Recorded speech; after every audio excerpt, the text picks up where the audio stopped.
try to jot down ideas and lyrics, none of that excited me. It kind of felt like I'm trying to do a thing.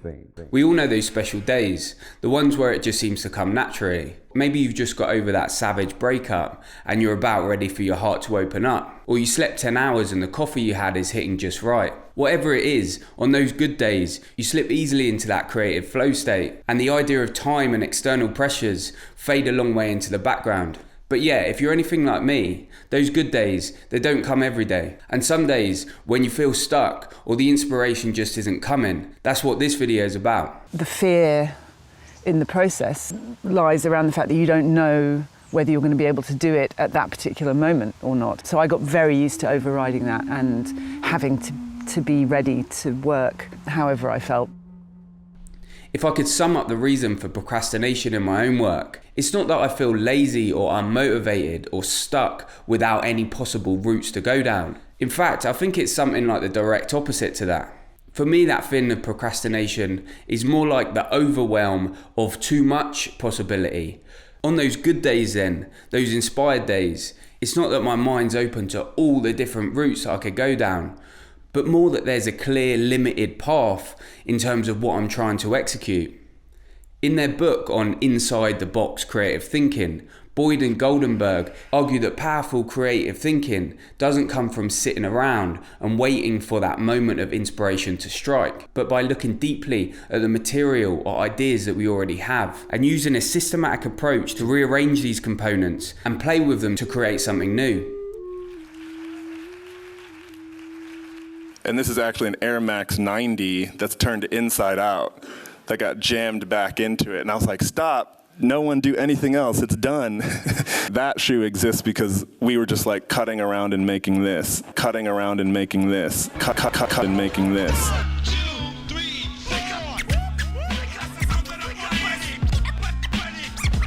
So I wanted to start with the artistic form of hip-hop sampling, or sampling culture in general, because it sits quite close to home with how I build these videos, and is a great example of how, by using the inside-the-box creative thinking approach, we can constrain and limit the idea space around our work and avoid that overwhelm and procrastination.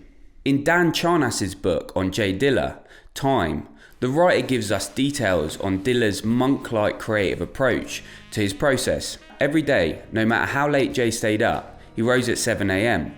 From 7 to 9 a.m, he swept, wiped and dusted every inch of his studio whilst listening to music. He didn't just skip through the records, needle dropping for interesting parts. He listened to entire songs, listened and listened. His vigilance was almost always rewarded by an element deep within the track. The key thing here in terms of procrastination is that Dilla never has to sit in front of that blank page or hover over the MPC as that metronome ticks over expectantly.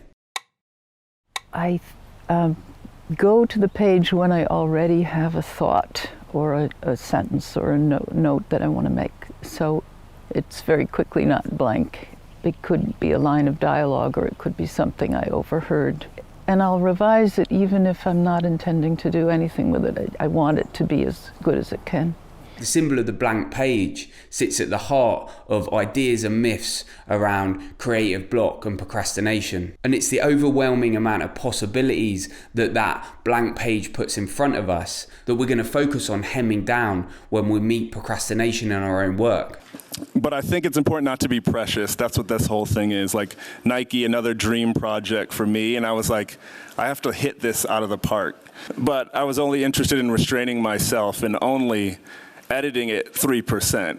When we're sitting in that moment of procrastination, we can ask ourselves that simple question: what constraint and limitation can we look to apply to get that engine of creative inspiration started? Now, there's endless examples we could discuss of this in popular culture, but in order to give you something solid to take away here, I thought it might be more useful to demonstrate using one of my own projects.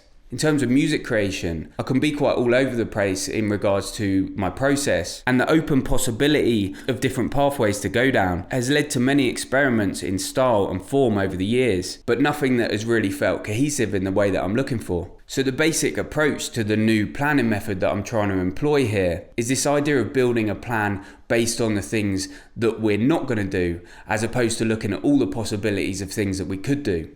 I've always wanted to write a play because a play seems like the ultimate form of minimalism. Every aspect, every element in a play, the characters, the settings, the time, everything is so limited, and you have to do so much with such limited stuff. So we're going to be looking at 3 different prompts that I've built in terms of limitations and constraints for my project. And all these prompts, along with another one that I'm developing at the moment, are going to be put into this week's newsletter if you fancy using them in your own work, or just taking a look at how I'm approaching this plan because you think it might be useful for you. So prompt number 1 is about limiting what I want from the project.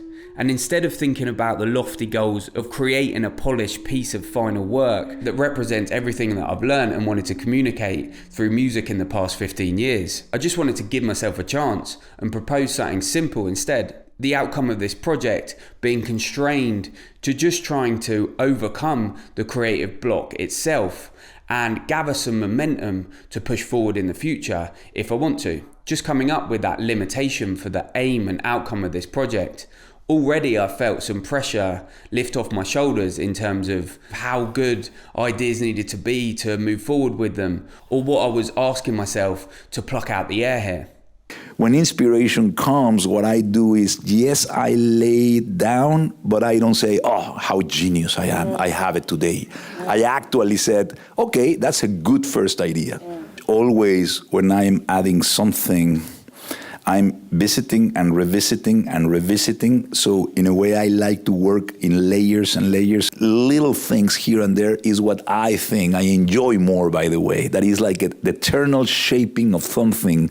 The second limitation and constraint that I want to introduce here is one that I hope will be useful to a lot of artists out there. And that's the idea of taking a project that we're procrastinating on or struggling to move forward with and making a limitation around the tools that we use to complete that project. I think other times I've been very much like, let's try to produce the album as well. But sometimes I might be introvert. I was so into like, no, I need to focus on the one thing I know I can do with my eyes closed and in my sleep, and that's right.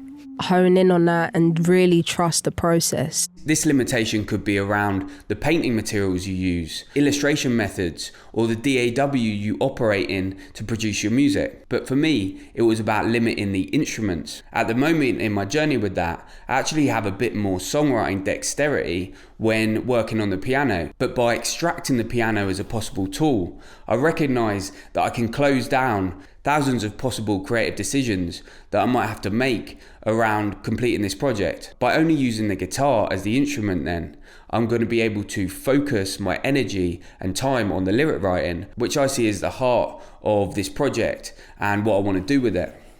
Like a graffiti artist organising their tag around recognisability and speed, or a rapper who switches over to the flute in order to remove the imposition of his analytic mind and focus his project around feeling. When we make a clear decision and build a limitation around what our true project goals are, we can recognise where we should focus our resources and understand those areas that can be stripped back and simplified. But you decide to show Paris in black and white. When was that decision made? I made it right away because we didn't have enough money to make the movie look good in color.